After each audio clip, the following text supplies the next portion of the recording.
Mazimbabwe ahoy! Ahoy Mazimbabwe ahoy! Ahoy Mazimbabwe ahoy! Okay, what we are saying is Mugabe must go without fail. And we are saying, as we march into a better Zimbabwe, we must reconcile. Togadzirisa zvinhu zvakakanganiswa in the past.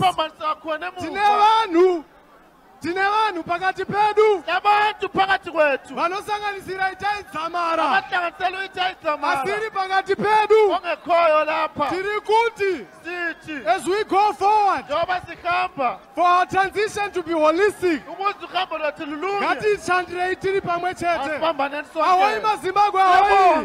Ahoy Mazimbabwe ahoy!